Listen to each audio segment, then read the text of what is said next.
Great to see all of you here. As you just heard, we will be recording this session. This is a session of our Safe Network webinar series. We do post the recordings of this session on our website, usually within a week after this. So everybody, this will be recorded and we will post it on our website. So for those who weren't able to join us today. This is a really hot topic, as you all know. We came up with the idea to do this webinar a little while back when we were seeing a whole splat of ordinances being introduced across different local municipalities in the state. Since then, there's been the introduction of a statewide bill by Senate President Scutari. That bill has made its way through the Senate and is now making its way through the Assembly.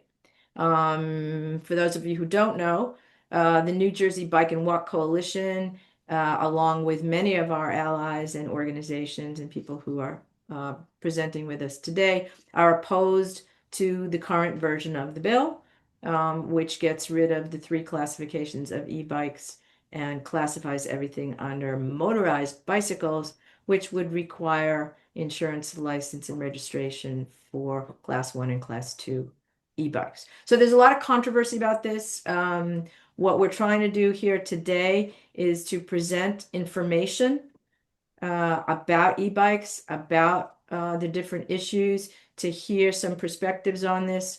We brought in some speakers both from nationally and to represent what's happening across the state, as well as to give you an update on the legislation.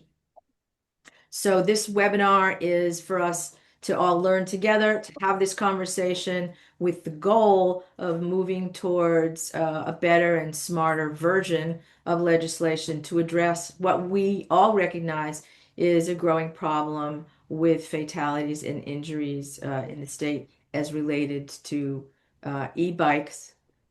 And we say e-bikes, but there's also this problem with the conflating of e-bikes with e-motos or mini motorcycles, right? So there's a lot of confusion out there about where the real heart of the problem is that we should be addressing and where it is not, and why we don't need barriers to active transportation that are not going to solve the problems of safety. So that's what we're sort of framing this around. We will do Q&A at the end. Please put your questions and also comments, because we'll have a draft of this in chat as we go along. And Paul Mikowitz, who is our program manager for our Safe Network, will be moderating this and introducing our speakers. Thank you all for spending this time with you and sharing with us as we try to move towards what we think it would be better legislation to address the real problem. So thanks again. And Paul? Oh, just very quickly, sorry, before I give it to you. Last Friday afternoon, we did put up the opportunity for people to write their legislators and tell them how they feel about this bill. That is on our website. There is an action network letter that you can sign. It will go to the governor and to your legislators in your district. As of this morning, we have over 2,600 letters being sent to our legislators. So please take a look at that letter, sign it, send it in, and share with us how we can move forward for better legislation. Okay, thanks very much, Paul. The floor is yours. Thank you. Thank you. So appreciate everyone joining us today. We are going to be trying to get to some Q&A after we've had our esteemed panel here share their perspectives on this. And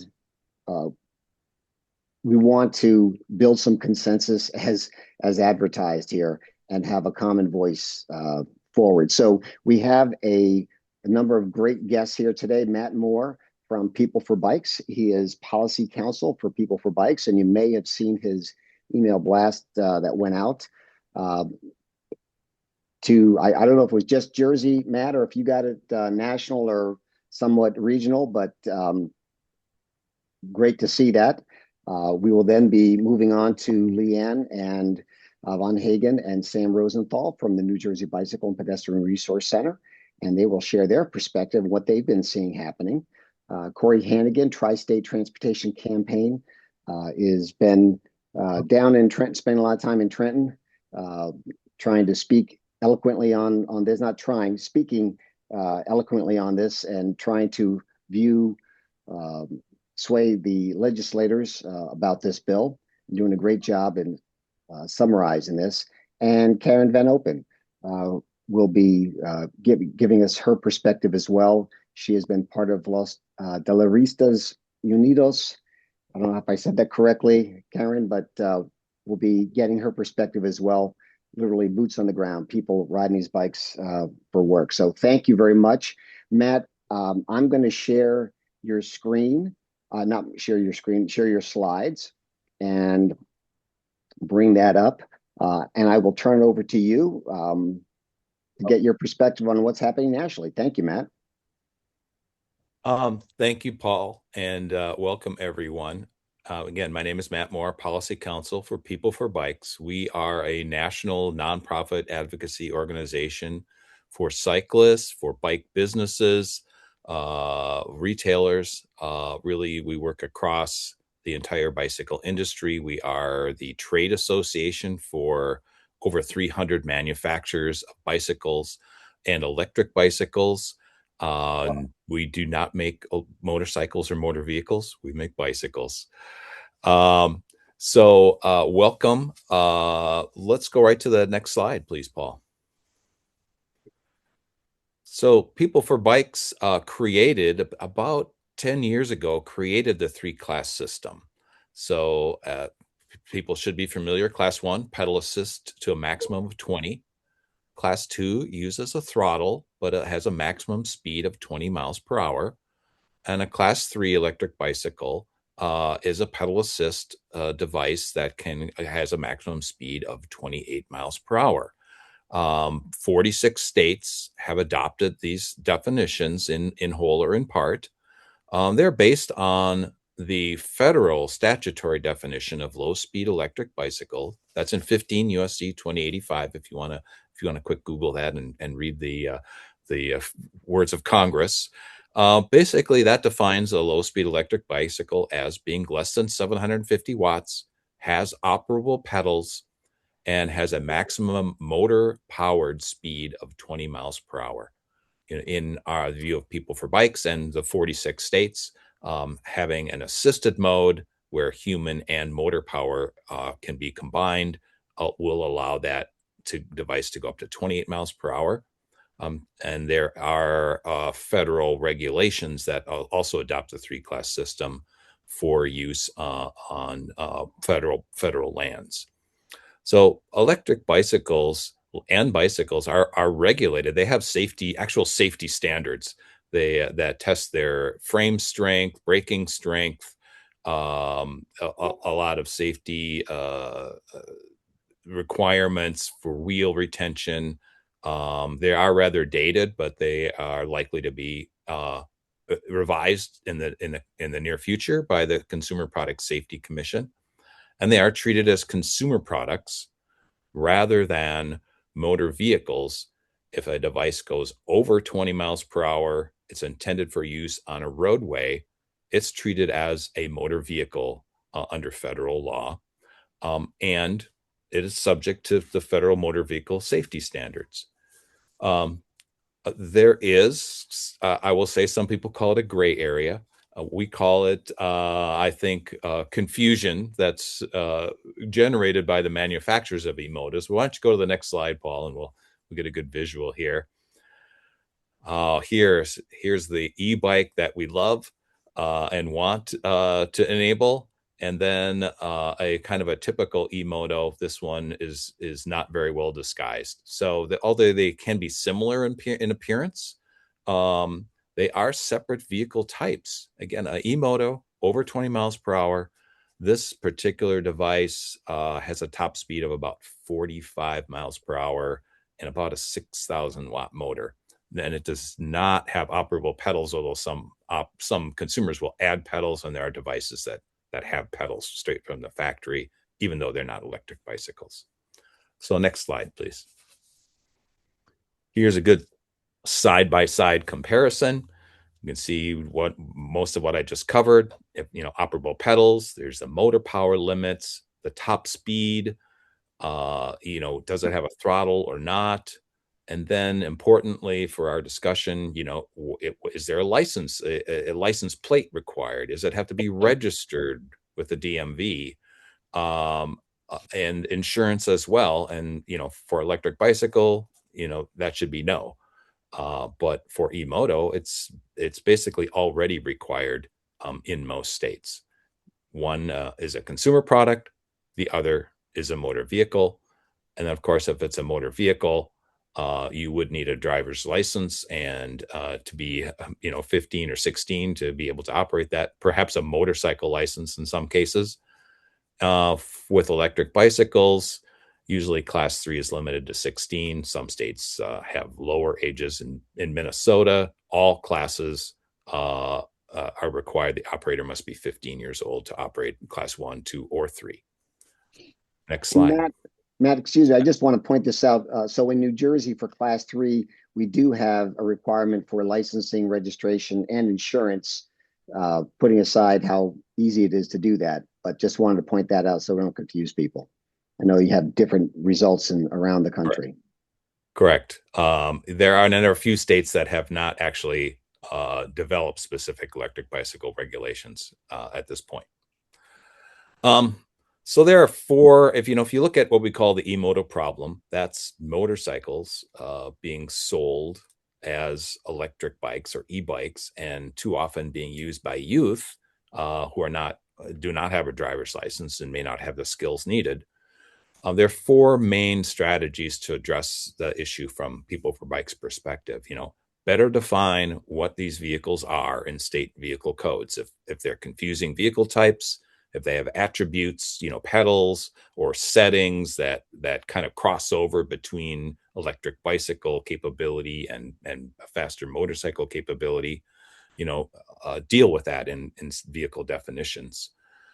Then create new regulatory standards for e-motos. Currently, an e-moto, especially if it's designed as an off-road dirt bike, there are no safety standards for that device. So that's why you'll see relatively low-priced e-moto brands being sold online, maybe less than $1,500. Well, they haven't been tested to any safety standards. Thirdly, regulate the sellers of e-motos. If they're motor vehicles, motor vehicle dealers need to be licensed. They usually need to have a physical location in the state. That's the same is true of off-highway vehicle dealers. That is another strategy that can be used. And last, of course, educate the public, educate law enforcement, so that people know the differences. They can choose appropriately and comply with whatever regulations are needed. And then laws are no good unless they are consistently enforced, and that would apply to new and existing laws. Next slide, please, Paul. So the first point, specifically define e-motos. So you want to exclude from the definition of electric bicycles things that just don't meet that definition. Now, you'd think that would be obvious. If it doesn't meet it, it's not that thing. But what California did was they added another subsection to their electric bicycle definition that said, oh, and by the way, these things, if they exceed 750 watts, they don't have pedals, they can go faster than 20 miles per hour, they're not electric bikes, just for clarity. Additionally, you need to amend the motor vehicle definition that these products fall into. Usually that's a moped, and in New Jersey's case, it's motorized bicycle. It's the next fastest type of vehicle that traditionally and under federal law is treated as a motor vehicle. So you want to clearly include e-motos. A lot of moped definitions are based on kind of a 1970s, 80s, Austrian moped that, didn't perform very well. It was kind of smelly, but it was popular for a while. And that's when a lot of states passed these laws to regulate mopeds. but they define the moped by, how many 50cc motor, automatic transmission. So they're kind of antiquated, and in large part, those products are no longer being made. So you want to add a definition that encompasses a moped or motorized, low-speed motorized vehicle that is electrically powered. And then you can also add some upper limits to distinguish a moped from a faster motorcycle. And Connecticut just did this last legislative session. They set an upper motor power and speed limit for mopeds that are electrically powered. Then lastly, I will say electric dirt bikes, they have a place. They're less polluting. They're less noisy. I was camping, and unfortunately it turned out the campsite was next to a motocross track. So we listened to them, until I think they ran out of gas or it got too dark.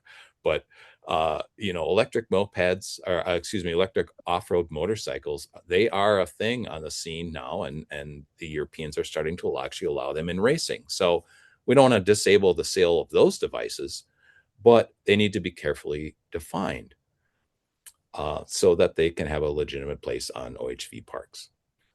Next slide. So yeah, e-motos, sometimes they have pedals, and you may have seen these. They look like the picture, the initial picture we had of an e-moto, but there's pedals on there. They are pretty much useless on electric moped or e-moto.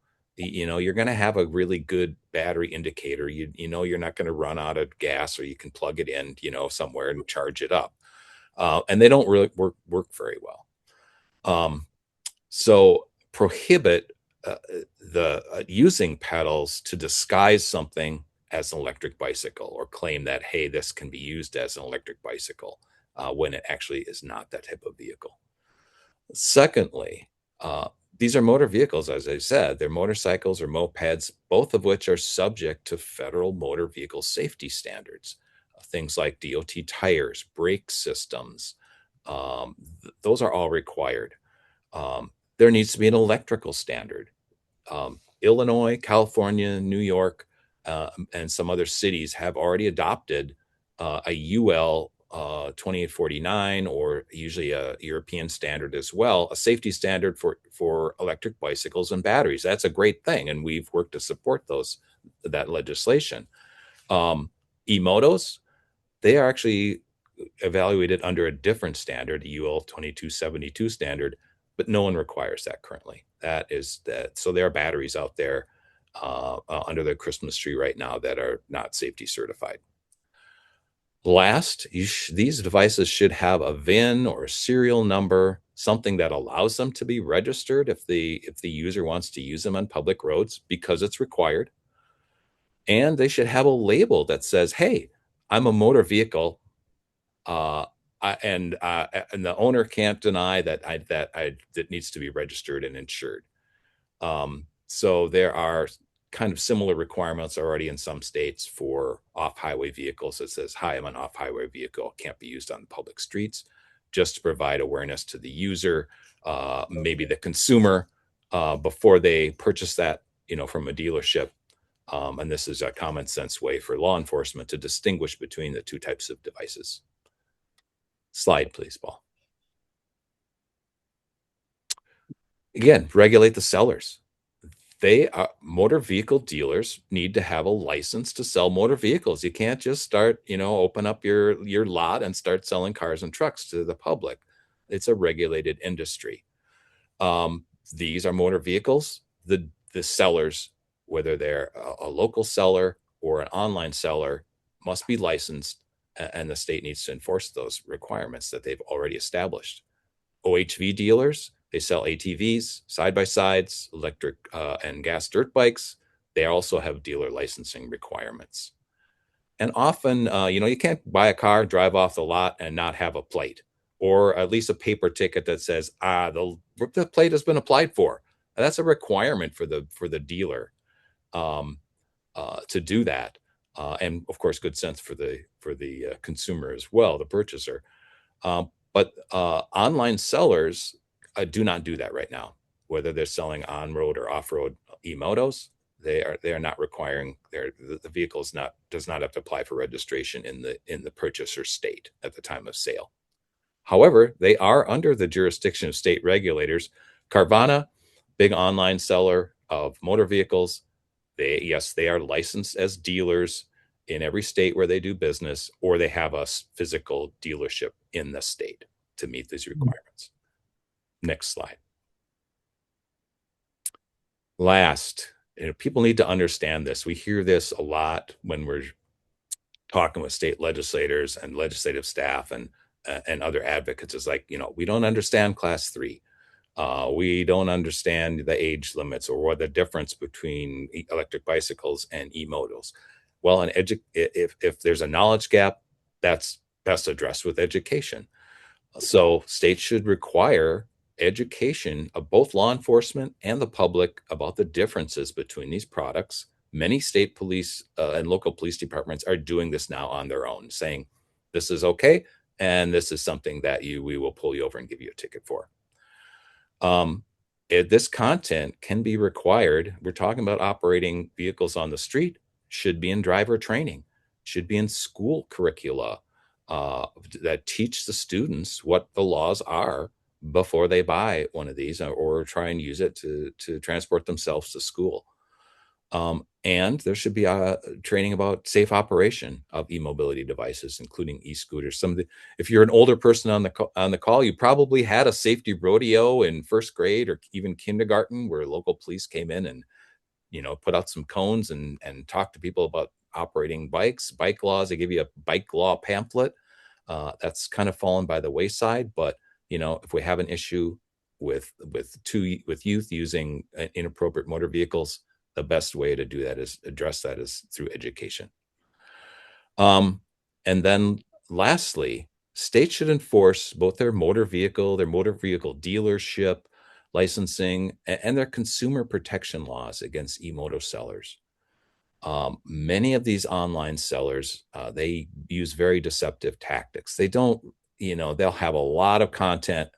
They'll show the device being used on public streets. They might show children, popping wheelies on the device. Hey, this is the fastest, the best thing that you should buy. Every kid wants one. And then somewhere in the advertising, maybe they'll have one sentence that says, oh, by the way, this is an off-road only vehicle. It's not legal to use on the street, and we're not responsible if you do that and something bad happens. So those kind of, and these are the same, in many cases, they put pedals on a motorcycle or they've had a setting for that limits it to 20 miles per hour. And you'll see that it's like factory set it to 20 miles per hour to comply with, class 2 classification. But then there's 3 other settings that are faster than that. The worst example, I think, is a 20,000 watt motorcycle that has pedals that can go 65 miles per hour. And it claims to be operable without a license and registration because it has one setting that's 20 miles per hour. So again, address these, I would say, loopholes or strategies, and then, enforce these laws. Because if there's no enforcement, that's not, the problem will only grow and get worse. Next slide, I think, is thank you. Here's some more information, and I assume this will be a 3-part blog series that I wrote and People for Bikes published about the problem, the scope of the problem, and some of these proposed solutions. So thank you, and I'll turn it back to you, Paul. Yeah, thank you, Matt. And you see Matt's email there, matt@peopleforbikes.org. Thank you very much. And I just want to give a little shout out to our TMAs out there, because they are doing as you mentioned, the old school bike rodeos and programming and assemblies, things like that. They're doing quite a bit out there. So I want to give them a shout out. Thank you very much.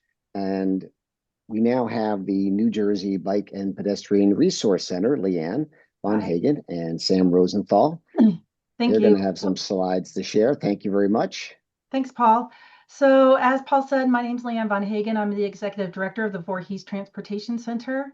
And I'm here with my colleague, Sam Rosenthal. And we're going to talk a little bit about some work that we are doing for the Department of Transportation through the New Jersey DOT Bicycle and Pedestrian Resource Center.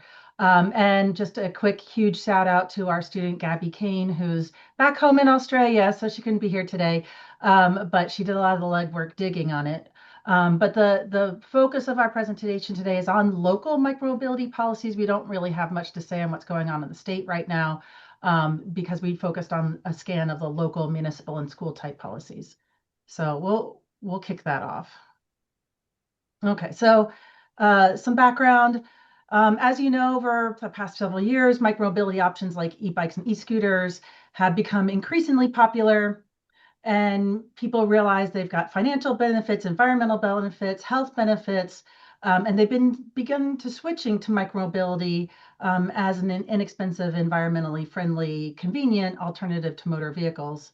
But as the popularity of this has grown, we've seen municipalities across New Jersey start introducing their own ordinances aimed at regulating their use.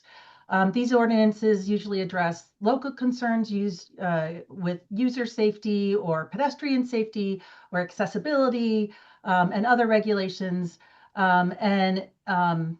which is allowable in the Title 39 law, which we'll explain in a moment. So what you'll see in New Jersey is that there are 11 different types of categories of micromobility devices as we define in our New Jersey micromobility guide that came out in May this year. That QR code brings you to the guide if you haven't seen it. Our categorization was based on how these devices are calculated in New Jersey's Title 39 law. These state-specific laws are often based on U.S. Department of Transportation federal statutes, Title 49 and Title 23. So in some cases, we have separated devices into different categories based on technical distinctions rather than legal distinctions, as in the case with Class 1, Class 2, and Class 3 e-bikes. So you'll see more in the micromobility guide if you want to know more about all of these different device classifications and where and you can ride them or take them on transit, et cetera. I do want to bring your attention, if you haven't already, to the New Jersey Motor Vehicle Commission webpage. It was very recently updated to add clearer definitions, classifications, and information on licensing and registration requirements for e-bike devices, specifically Class 3 e-bikes, which represents a real positive step forward to reducing confusion and promoting greater road safety throughout the state. You're welcome to go to the website to take a look at more. And before we really get into discussing what municipalities can regulate, it's important to understand the state level framework that they use to operate within. So in New Jersey, I already mentioned it, Title 39, it's the core statute that governs vehicles and traffic. And over the past few years, it has been updated to better define certain types of micromobility devices. So it includes definitions like low-speed electric bicycles and low-speed electric scooters. These definitions do matter because they determine which rules apply to certain devices and ensure that the same device is treated consistently from town to town. Title 39 also sets equipment and safety requirements in addition to operator laws. This includes requirements of safety elements such as lights and audible signal equipment and functioning brakes. And it also requires riders to follow statewide traffic laws, requiring users to stop at signals and ride in the same direction as other traffic.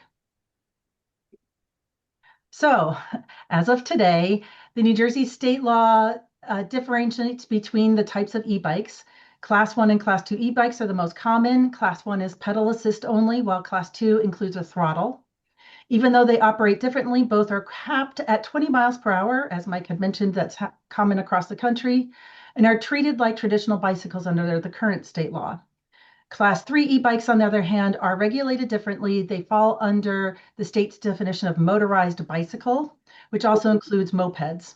And even though mopeds have a maximum speed of 25 miles per hour, Class 3 e-bikes have a maximum speed of 28 miles per hour. Both types of devices fall under this motorized bicycle definition and require licensing and registration. And as we said, you can go to the MVC website to learn more about registration. So while Title 39 sets the statewide framework. Municipalities are allowed leeway in regulating certain aspects of micromobility use. So, for example, local governments have authority over their sidewalks, boardwalks, trails, and parks, so they can regulate where and when micromobility devices can be operated in those select cases. Municipalities can also adopt local ordinances that address issues about riding on sidewalks and trails, micromobility parking, and rules for shared devices. And also local ordinance must also, importantly, they need to remain aligned with Title 39. Municipalities can't contradict state definitions or reclassify devices, but they can tailor some regulations based on local context and need. So what we're going to do next is talk about our scan or the review of select local ordinances that we did take a look through to give you some overarching areas of regulatory focus based on the local municipal New Jersey communities seeking to regulate micromobility use. And just to be clear, these examples we're going to provide are for informational purposes. We do not necessarily constitute it. It's not an endorsement of any specific policy or approach. We're just kind of giving you the scan and what we found. And I'm going to turn it over to Sam to take over. Thank you, Sam. Cool. Thanks, Leanne. So ordinances that address the manner of riding focus on regulating how and where micromobility devices can be used. So many municipalities in New Jersey will prohibit operating e-scooters while intoxicated. Some restrict the use of e-bikes and e-scooters on sidewalks, boardwalks, in parks, or on trails. Some municipalities attempt blanket bans on devices like low-speed e-scooters, e-bikes, or Class 3 e-bikes, but Title 39 prohibits banning these devices from public roads.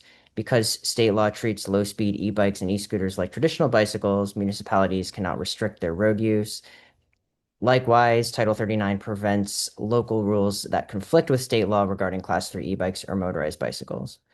For parking, some municipalities require riders to use designated parking areas, and others will define what constitutes an abandoned device.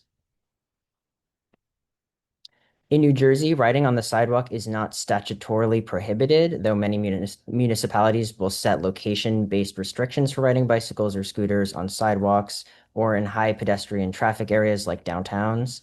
In these instances, often younger children are allowed to ride on sidewalks for safety, while older youth and adults are required to use bike lanes, if any exist, or more commonly, the roadway. However, with electric and motorized devices, we are seeing some municipalities take a stricter approach. They may prohibit minors from riding e-scooters, motorized skateboards, or similar devices in public spaces entirely. In our research, we found examples of municipalities that ban e-scooters during overnight hours. These restrictions do not apply to other e-devices. More commonly, we found seasonal restrictions or banning devices from boardwalks or specific roads in shore towns during peak summer months when the population surges.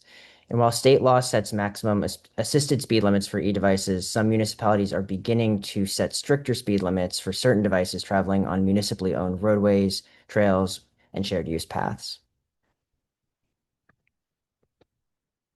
With concern about the fire risks associated with lithium-ion batteries, some municipalities have created ordinances regulating where and how batteries and devices can be charged and stored.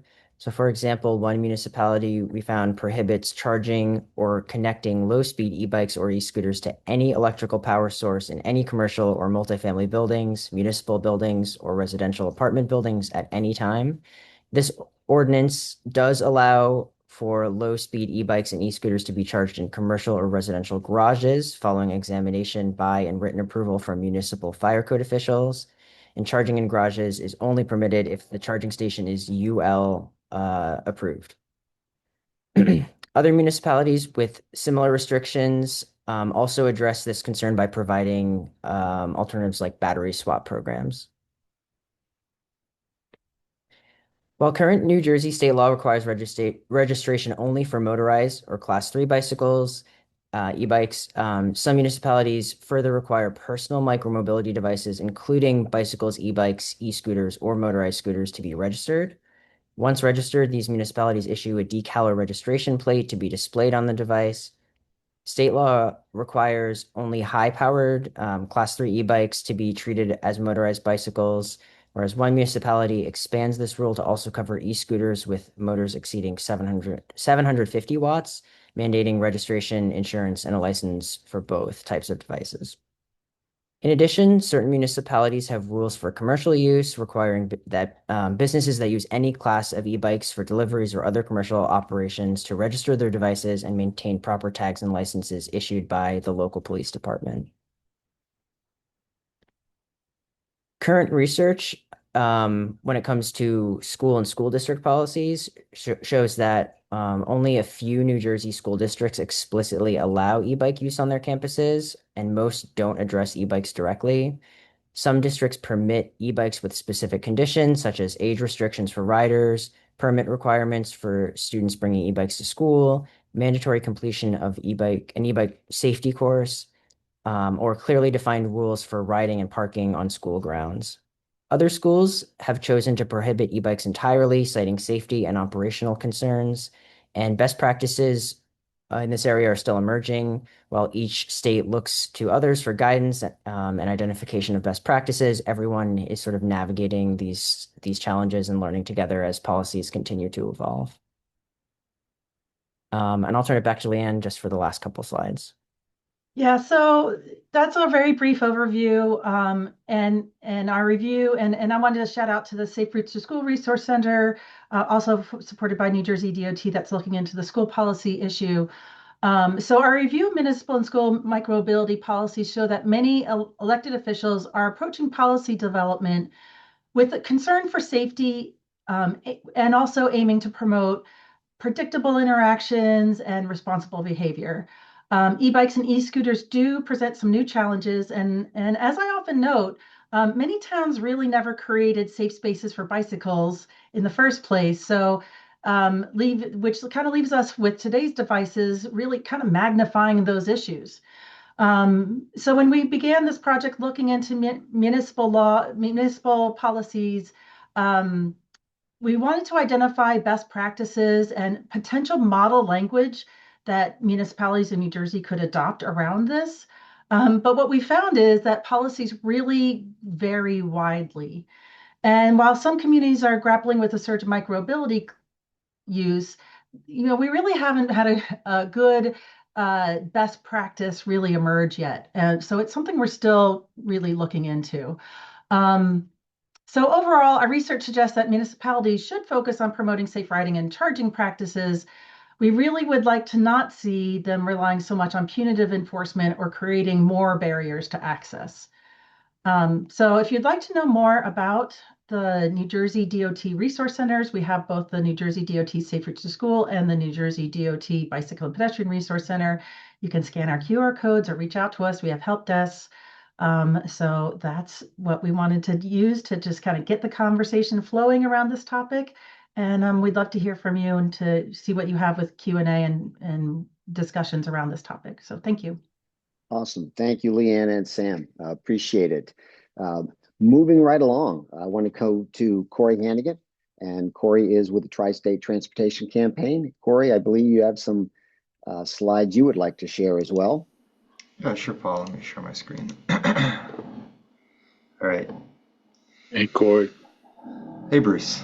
I made it. Glad to see you here. All right, so hi, everyone. I'm Corey Hannigan. I'm the Active Transportation Program Manager for Tri-State Transportation Campaign. We are a 30-year-old regional transportation advocacy nonprofit. We advocate for mobility equity and just to get our regional transportation network moving better. We do a lot of policy work in New Jersey. I personally chair the statewide Vision Zero New Jersey Alliance, which passed the landmark Target Zero bill this year.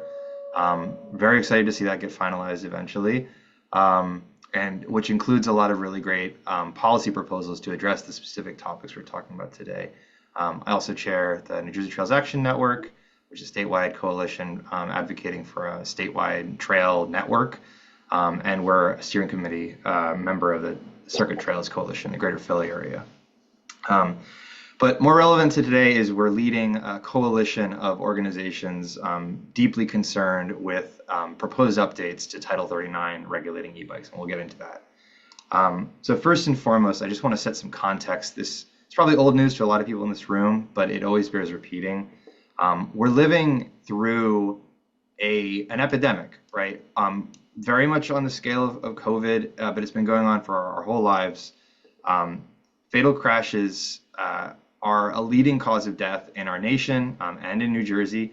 About 600 people, 5 to 600 people a year die from traffic violence in New Jersey, and 3,000 are injured in traffic crashes, primarily caused by motor vehicles. This had been trending down gradually for a long time, but since the COVID-19 pandemic, we've seen a surge back up to, pre-2008 levels. And more concerningly, we're seeing the United States diverge from peer nations.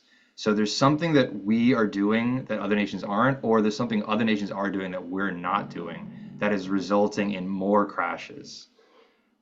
This is something that the US DOT has taken notice of and is implementing new policies about how they plan safety planning, like the safe system approach. But it takes a long time for this to percolate down into actually impacting policy and infrastructure. The real problem is that the transportation network in the United States and also in our region is dominated by automobile infrastructure, which has created a situation where we're utterly dependent on motor vehicles to move around. Motor vehicles have unrestricted speeds. They are extremely massive and getting more massive. And when you have something heavy and fast hit something, you have a high inertia crash, which results in serious injuries and death. This has resulted in a prioritization of roadways for those types of vehicles, with leaving walking and biking as an afterthought. And the consequences are wide-reaching, right? Extremely high dependency on fossil fuels, sweeping habitat loss, and exacerbated flooding from wide swaths of asphalt that's impervious surface that water can't percolate into. Air quality is affected by the emissions from these vehicles, noise, cardiovascular health from breathing this air pollution, and also just from sitting all the time, driving from one place to another. But also the cost of these vehicles, right? Motor vehicles are extremely expensive to purchase. They're expensive to insure. Gas prices fluctuate and rise, which contributes to our growing cost of living crisis in the region. And they also contribute to social isolation, right? It's hard to have a conversation with someone in another car when you're driving by at 60 miles an hour. And again, fatal and serious injury crashes. This is the real problem caused by the infrastructure we have. And all that is to say that encouraging more people to walk and bike and to use e-bikes represents an improvement to this problem, because the vehicles people are using to get around are traveling more slowly and they're lighter weight, which means if there are crashes, they're significantly less serious. And that's why we want to encourage as much alternative options as possible to driving. Now, it's a double-edged sword with e-bikes, right? They've surged in popularity as they become more affordable and mainstream. We have a dense region with good access to transit. A lot of our trips are less than 5 miles, right? Too long to walk, maybe too hilly or too poor weather to comfortably bike on a conventional pedal bike, but not necessarily long enough that you need a car, right? That's the perfect case study for electric bikes. And they've been surging in popularity as that cheap and accessible alternative. A lot of people don't know that there's a lot of households in New Jersey that don't have a motor vehicle. 30% of households in Hudson County, 20% of households in Essex County do not have a motor vehicle and thus likely don't have a driver's license. Same goes for Trenton, same goes for Camden. There are huge populations that benefit from having access to a vehicle that doesn't require a driver's license or a huge car bill. It's also growing in popularity among young people as the exciting new thing on the block.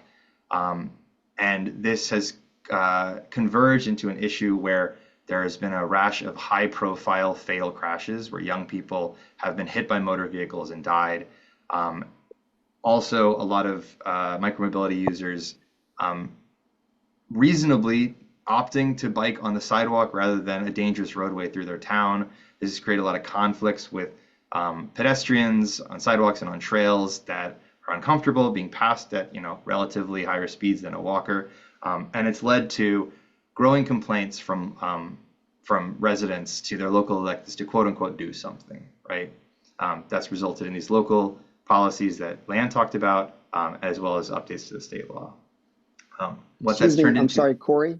Yes. Can you just go back one slide for a second? That's a great picture. I just want to point this out because we see it happen over and over again where you see a picture of kids on a bike, but it's not an e-bike, but the headline is all about e-bike. And Yeah. so, no surprise why we have this confusion. Thank you.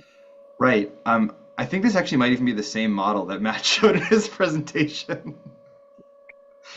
But it points to the point that he raised, right? There are many different types of devices, and e-motos, electric mopeds, bikes that go up to 28 miles an hour, are not legal to be operated by children. And yet they're getting them somehow, and then they're crashing on them, and the press and the general public is uninformed, and they're like, oh, e-bikes, that's a problem. Kids are dying, right? That's what we need to address here. So this new bill has been introduced by the state Senate president. And as Deb explained at the top of our meeting, it would essentially eliminate the separate category for low-speed electric bicycles and merge them with the definition for motorized bicycles, which is what Class 3 e-bikes and mopeds are considered under Title 39 right now. The result for folks on the ground means that for Class 1 and Class 2 e-bikes, so electric city bikes, your mom's pedal assist bike that goes 15 miles an hour would require a driver's license or a moped license to operate. That requires 6 points of identification. They have to be insured, pay monthly insurance premiums, and they have to be registered with the Motor Vehicle Commission. We have been advocating against this. I'll get into the details of that. But this has been a stated priority of the Senate president in the lame duck session, and it is moving extremely quickly because many legislators are unwilling to publicly oppose the Senate president who appoints committee leadership, et cetera, right? So let's talk about the unintended consequences of this. First and foremost, it's important to understand this bill, as written, will do nothing to address very legitimate concerns about the safety of young people and pedestrians with regards to e-motos and e-bikes. Many of the crashes that are occurring are crashes with motor vehicles, which would have been deadly whether they were on a pedal bike or an e-bike. Many of the crashes are operating uninsured and unregistered and unlicensed mopeds and Class 3 e-bikes, which the law already covers.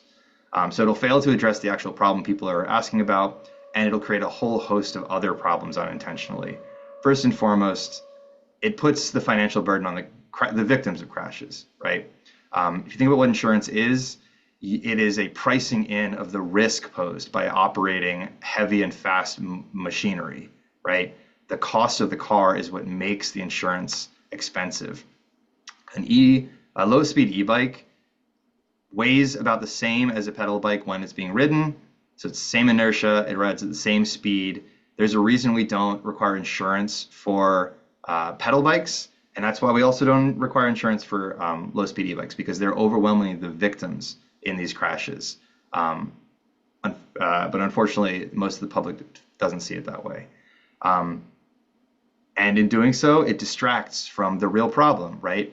Over 500 fatal crashes in New Jersey, all involving motor vehicles. Motor vehicles already require license, registration, and insurance, and it doesn't stop people from operating them irresponsibly and crashing despite the existing speed limits.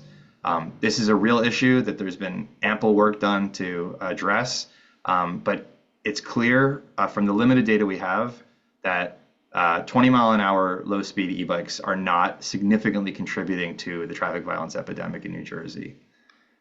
It would also have a disproportionate impact on overburdened communities, right? Immigrant communities, communities of color, low-income communities. These are all the types of residents that most benefit from access to a means of transportation that doesn't require a driver's license, right?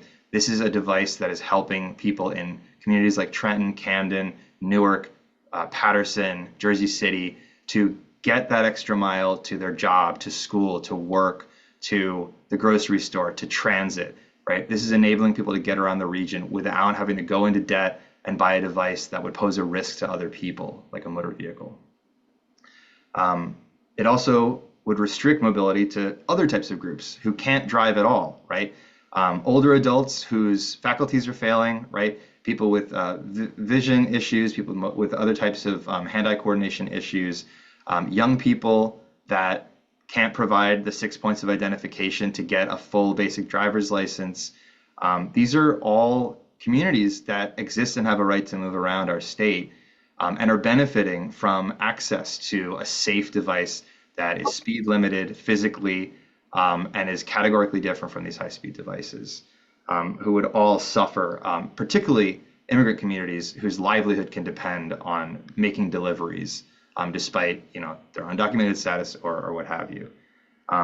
These are also electric devices. There's about as many e-bike sales as there are electric vehicle sales in New Jersey.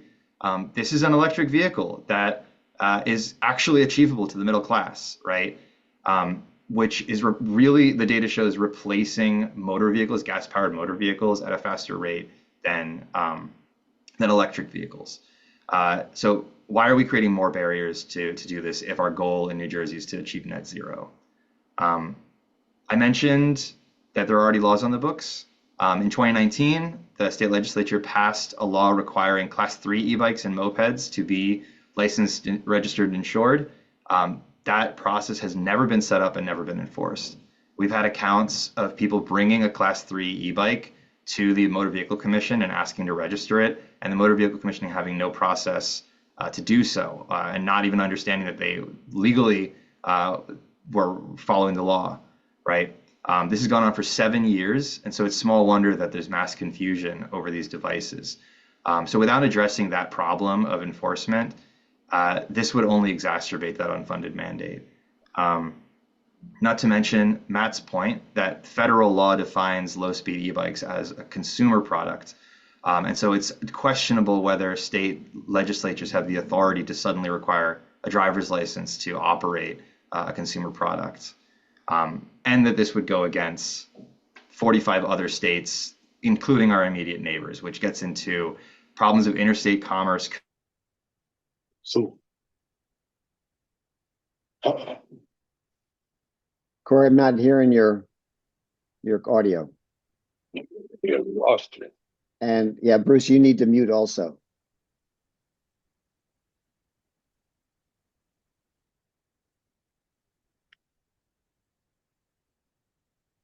You might try stop sharing, Corey. Can you hear me now? Yep. Okay. When did I cut out? Just a few seconds. Okay. So this gets into problems of interstate commerce, tourism, commuting, right? What happens when someone who lives in Washington Heights in New York City gets on their low-speed e-bike, bikes over the GW Bridge into Fort Lee, and then gets a citation from a police officer because they didn't register their e-bike? How is that adjudicated, right? Same goes for people biking over the Ben Franklin into Camden, people taking the ferry to Cape May. We are a commuter state. People cross our borders all the time. It's really important to have consistency across those borders. And New Jersey would be going out on its own and creating a huge legal headache for commuters and visitors alike.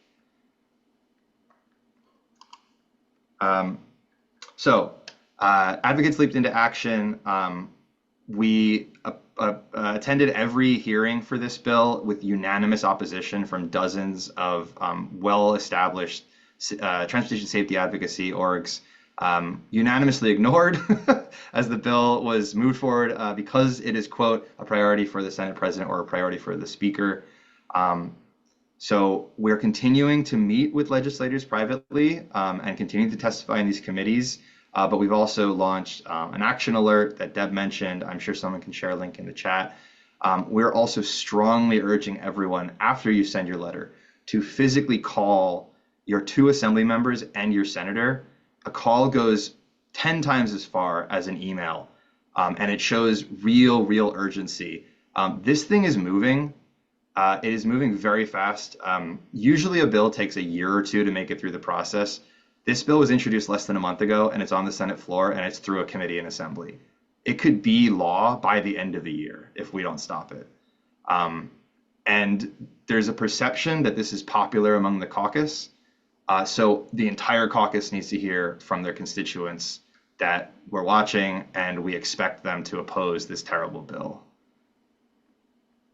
We've also been proposing a lot of alternative language. Matt mentioned some of it. This is a little more tailored to the New Jersey situation. But first and foremost, we need to enforce the existing law and make sure people are aware of it, right?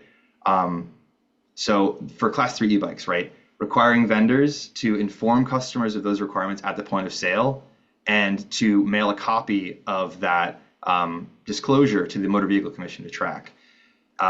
Requiring that local PDs train their law enforcement officers on how to identify these different devices. What are the most popular models? What to be on the lookout for? What are the requirements regarding class 3 e-bikes, right? So that they can make good judgment calls. Include education about bike laws during driver's ed.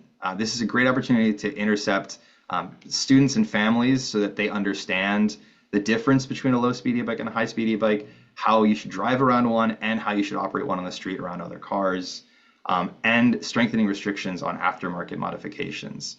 This is already banned technically in the law, but it could be strengthened to, apply to apps designed to jailbreak these devices or replacing stickers. You can just flesh that out and make it a lot clearer. There's also opportunities to address reckless riding if that is really the concern in the community. So for example, explicitly saying e-bike riders must always yield to pedestrians. This is common sense, but we could write it into the law. One idea is to set a 15-mile speed limit on infrastructure that mixes with pedestrians, right? So that's like sidewalks where it's allowed, boardwalks, shared use paths, trails, right? Places where pedestrians would be uncomfortable being passed at 20 miles an hour. Montgomery County and PA has already implemented this, so there's some precedent, but that's some common sense thing that like, hey, even if you're riding a low speed e-bike, you can't go at the full speed when you're passing by a pedestrian on a narrow trail, right? These are common sense things that we could include in the law. Raising the class 3 age limit to 16 to match our neighboring states and applying that to low speed e-bikes could be an olive branch to many that are concerned about kids riding these bikes.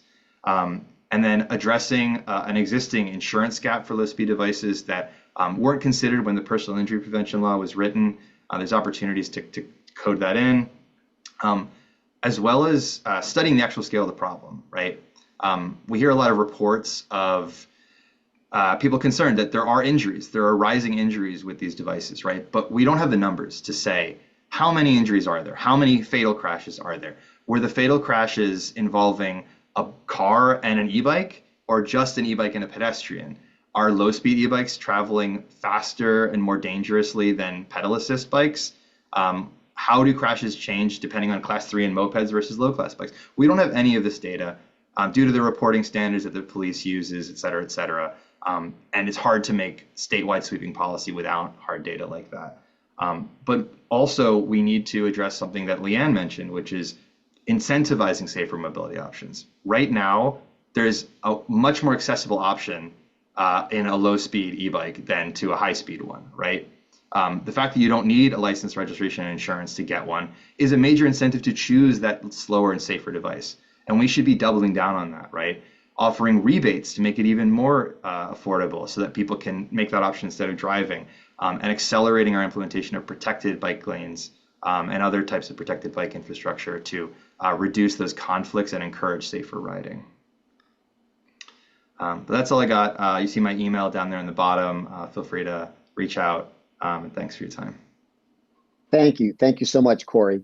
And we have one more presenter here, and that is Karen Van Open. And, sometimes our car culture, they think everyone's out riding a bike just for fun, like they just are doing some, taking a fun ride, or it's the kids playing around. Karen's here to remind us, e-bikes or regular bicycles are real transportation. So Karen, you can share your unique perspective on this. Hi, everyone. I'm glad to speak today. Bike people are my people. My name is Karin Van Oppen. I came to this country next year. It will be 25 years ago. One of the first things that I did was buy a bike. I bought it on Craigslist. I picked it up on Avenue D in New York City, brought it back to Jersey City where I live. And that's the moment where I understood how different it would be to ride a bike in New York and in Hudson County. At that point, there were not infrastructure for bikes was practically non-existent. Luckily, this has a decade ago really started to change. Mostly, I believe, because of groups like Bike JC, Safe Streets, Hudson County Complete Street, that have influenced politicians and people, that have the power to change anything, to actually change infrastructure. And you now see people on the street biking, which was a novelty when I started out. My parents, who live in Belgium, about more than a decade ago, bought an e-bike. And at that point, it was really also in Europe, pretty much something that old people used when they couldn't keep up anymore. Soon enough, though, people realized, oh, this is really interesting. You can take this bike and go for a quick trip to the to get some groceries, or to buy some bread or whatever you need to do. And I don't need to take this car out, and it actually goes quicker than having to do it, parking and all this mess.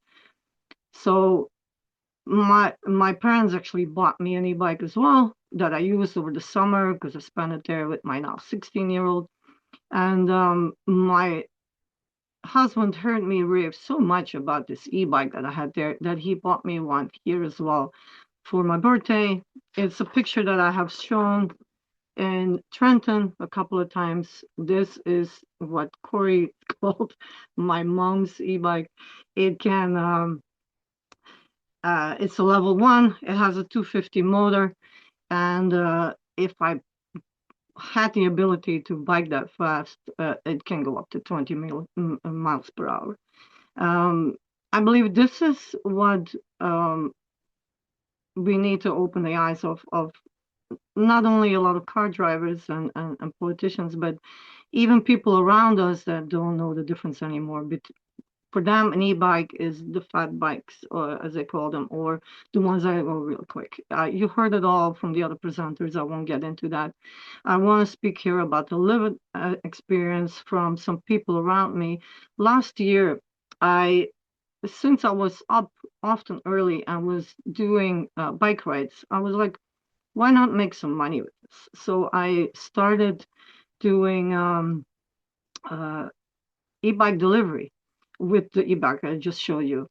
And that was an eye-opening experience because the apps will make sure that you do this in a faster way than is humanly possible. If you have any questions about this, my email is firstname@gmail.com. I'd be happy to answer any of your questions. I understand that it's, we're going a bit over time, so I'll keep it short here. I do want to repeat again, though, that making level a class 1 and class 2 e-bikes, making it so that they would have to register and get a license for them would not only take away livelihood from a lot of people like delivery riders, but would make life a lot harder for people who cannot afford a car. Our family, ourselves, we don't have a car. We chose to do that when our son was born, in order to have quality of life, of not have to both parents to work. It keeps our budget in check, amongst other things, of course. And we are not, as Corey pointed out, the only ones. There's plenty of people who don't have a car, some by choice, some because they can't afford one. And we should make sure that those people can maintain on their bicycle instead of saying, if I have to get a license anyway, I might as well get a class 3 e-bike that will go even faster, and because apparently that's what people are afraid of, e-bikes zooming by them. We're out of class. They go even faster. And exactly, or the ones that, and none of it can be enforced at the moment anyway. So it's all been said. I'm going to leave it at this. If anybody has a question, I'm Karen, sure thank you. that Paul will arrange for any of that. Thank you very much. I appreciate and everyone here. We are going a little over here. I have a couple poll questions. I would really appreciate everyone weighing in on, and I'm just going to fire it out there. I'm going to launch a couple questions, and if you can take a look, I'm asking. I've broken it down to class 2 and class 1, asking about should we have license registration? You know, how do you feel about this? You could just let us know. I'll give it a few seconds. Seeing our numbers going up. I'm seeing a little more no for class 1 versus class 2. Fewer yeses for class 1, as might be expected. And I appreciate people weighing in with some of the in the chat with questions and things like that. Okay, I'm going to end the poll so you can take a look at this. It is. Share the results. Okay. Can you see the results? Hopefully you can. Yes. Yes, great. Okay. So class 2 is up on the top, and we have, about 69% of the folks saying no, whereas 90% for class 1 down below that. So that's not surprising. Thank you very much for that. I also want to ask you about age. So I'm going to launch this one as well. Oop, let me change this here. Stop sharing. I got to stop sharing that first. I just said yes. And Bruce, you mind muting? now I will launch about age. So the question is, for class 2 bikes, what age? And if you scroll down, you'll see class 1 as well. So the same question for class 1 and class 2.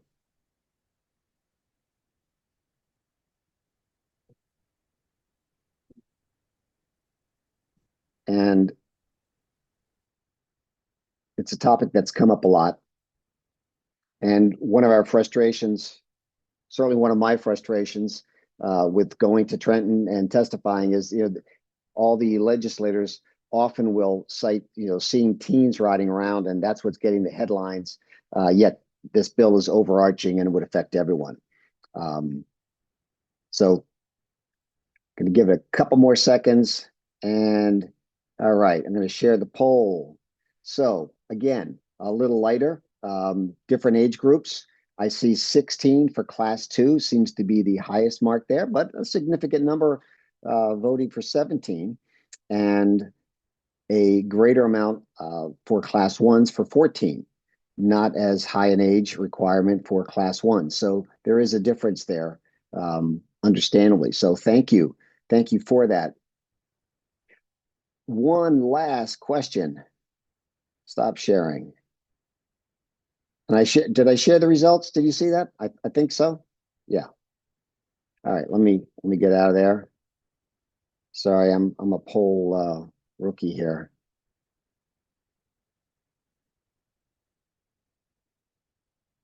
Last one, because this is another question that comes up quite a bit. E-bikes on sidewalks, shared use paths. Yes, no. Sometimes it's complicated. So it's not just yes or no. There is a third choice there.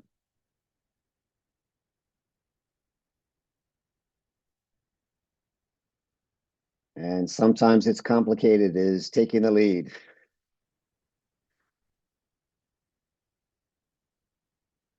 So ultimately, we need good riding behavior, courteous riding behavior. I'll share that so you can see.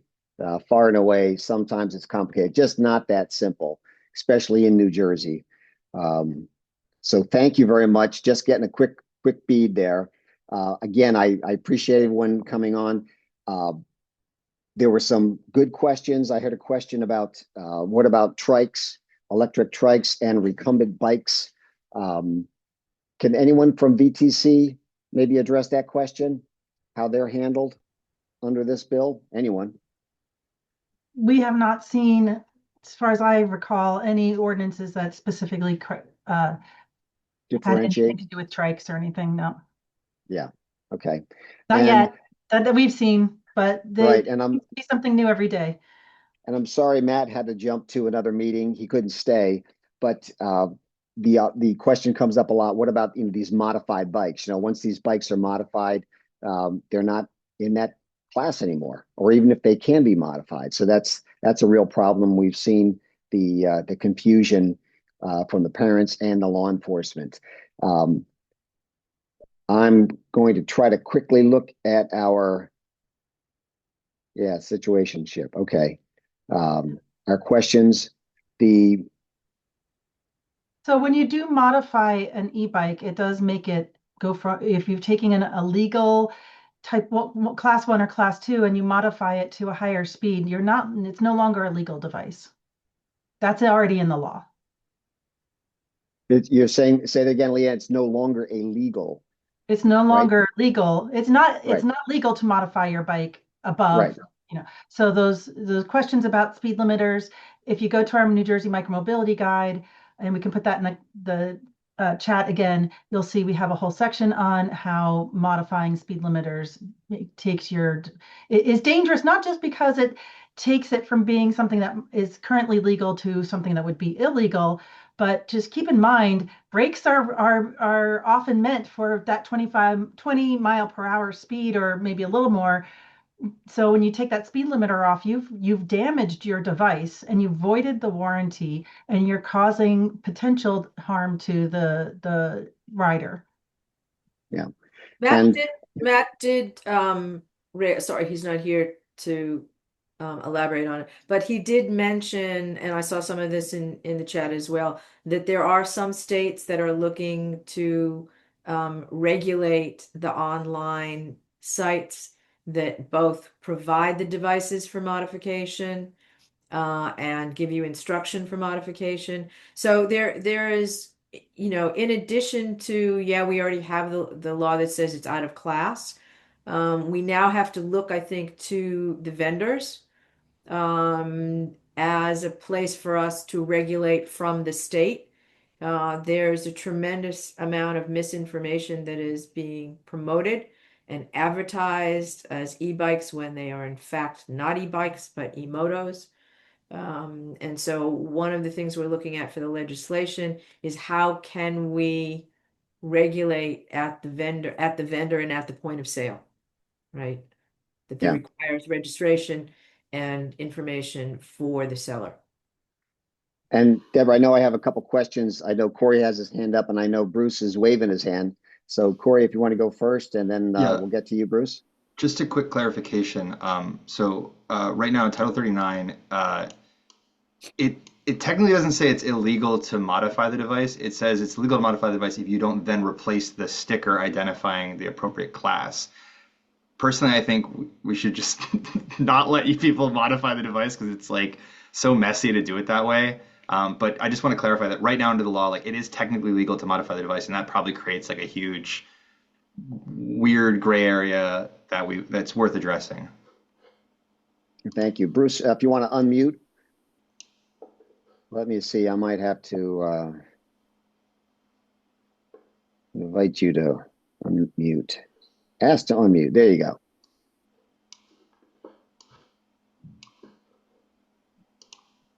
Or maybe not. I'm trying to unmute you, Bruce. I think he has to do it. Yeah. Doesn't seem to be working. Well, I'm very sorry, Bruce. I do want to just thank everyone here. Leanne, Sam, Corey, Karen, Deborah, and Matthew couldn't stay. Thank you very much. I want to point out a couple things, some really good comments in the chat. And, one of the things I think Bob pointed out, if we don't have the ability, if our law enforcement, if people can't actually go to get their bike registered, I can talk now. they can't get the insurance, how is law enforcement supposed to enforce this, or how can people I got be one held thing. accountable? Bruce, can we hear you? Yeah. Yeah, Okay. yeah. What's your question, Bruce? My thing is like this. I have two e-bikes right now, must be considered three now because both of them come class two and it's stamped on the frame. But yet the company it advertises it at well, if you live in a class two state, you can keep it class two. If you live in a class three state, you can put it to class three. Now they did that, explaining that to the customer already. But that's the way I feel. It falls into the class three anyway. So I might have to register two bikes but even if it's class two, I don't know what the heck's going on. But what I feel, I'm gonna say like this: I'm gonna ride anyway. I don't care. Okay. Simple as that. All right. Well, I'm probably there with you too, Bruce. Thank you, Corey. Yeah, and I'll address that too. I think some of the proposed language that People for Bikes has shared addresses that problem, right? And so one of the things it one requires vendors to accurately label according to the real specifications of the bike, but two, it requires them to offer a full refund to someone who bought a bike that was mislabeled, right? So obviously you want to keep your bike, but I think that there's an opportunity to do legislation that at least gives people the option to swap out, right? Like get a refund and get a bike, the kind of bike they intended to get if they wanted to get a class two, and then they find out they purchased a bike they need a license for, they can swap it out. I think your point though about riding anyway, it gets to the heart of this matter, which is we already have a law that's been unenforced for 7 years, and we're going to expand that law to cover basically everyone on an e-bike. And what that's going to result in is discretionary enforcement, which we know negatively impacts low income and communities of color, right? It's just a statistical guarantee. And I think we need to really take this seriously, that we want laws on the books that can be consistently enforced across across all lines, because the law that isn't consistently enforced might as well not be a law at all. I'll add one more thing, just on the class two versus class one thing. One thing we've heard a lot is that law enforcement struggles to identify at a glance the difference between these devices. And so it's possible that saying, okay, class ones don't need a license, class twos are lumped in with class three, right? That would address law enforcement's ability, because you can just say, if it has a throttle, it needs registration, right? I don't think that obviates all of the issues we have, but that's something that's been in the conversation, at least to address the enforcement issue. I'm not necessarily in favor of it, but I thought it'd be worthwhile to raise to everyone's attention that that's part of the discourse as well. And thanks for bringing that up, Corey. And I'll say that Michael has an idea that he has been promoting, the idea of the easy having a throttle, but only having a throttle allowed up to 10 miles an hour. And that way it's there to help you get started, but it doesn't turn it into a motorcycle. So that's another interesting idea. I'm concerned it's more complicated with the whole industry to change that. But at any rate, the throttle is kind of seems to be a flashpoint. And as we got the polls here. Thank you for giving us an idea. It seems like there's certainly less concern about regulations on class one bikes that are pedal assist only. But when we get into the throttles, which also opens up to being a little bit more easily to modify the bikes to go much faster, that caused a lot of confusion on law enforcement and parents. We'll see what we come up with here. There's a lot of great ideas about needing to hold the manufacturers and the sellers accountable.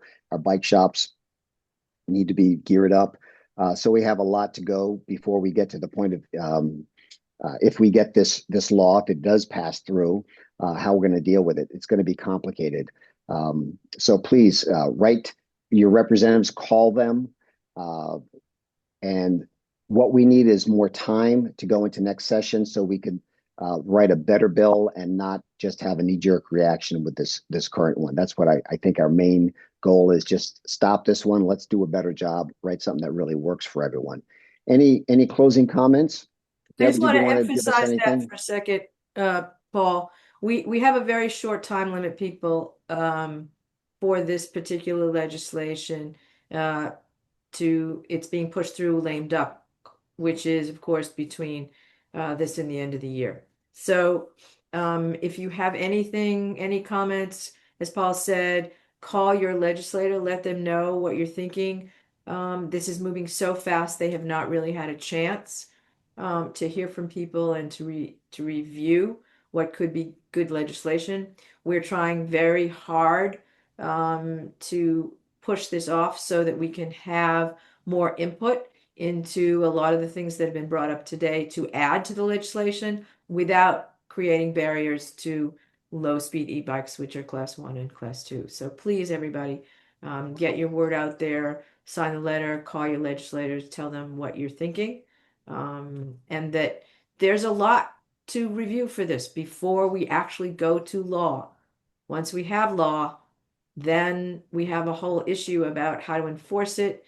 Paul has brought up there has been a major problem with enforcement of the Class 3 bill that was passed in 2019. There's very few insurance products for it. There has been, as far as we know, we cannot even get data from the motor vehicle, from MVC, on how many Class 3 bikes have actually been registered as mopeds. Yeah. So again, Or moped licenses. yeah, or have licenses. Better information on the website has gone up literally in the last couple of months. So again, creating and exemplifying this problem by including every e-bike that would have to be is not going to be enforceable in our opinion. So we're trying to get to a point where enforcing the law makes sense and the law makes sense, right? And one other there was a question, Leanne, maybe you guys can address it from VTC, that was just to clarify for local ordinances, do local municipalities have the right to ban bikes on roads? So I'm not a lawyer. And, the thing is with local ordinances, they often do have, municipalities tend to have a legal review before they adopt ordinances, not always.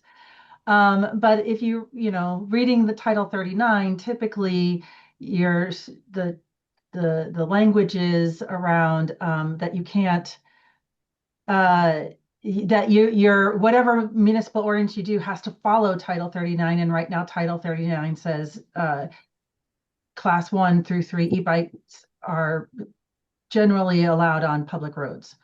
So they shouldn't conflict, but I'm not a lawyer and I don't know whether municipal lawyers are citing some other law, because we do know there's other ways that you can regulate motor vehicles on roads. For example, if you wanted to put a weight limit on commercial trucks, you can do that. Although sometimes that does also require a review from the state. So it's sort of like that's a good question. It's not as black and white an answer as we would all hope. And so maybe there's something there as far as what towns are saying, why they can regulate. Because we have seen ordinances where they will say things like no e-bikes on roads over 25 miles per hour. It's not supposed to conflict with current Title 39. Thank you. Thank you, Leanne. And I see Brian's had his hand up. Thank you, Brian. You've been patient. If you'd like to ask your question or make a comment. Yeah, thank you. I just wanted to ask if this presentation would be, it's been. Oh, yes, it will be on our website. We'll be posting it on our website.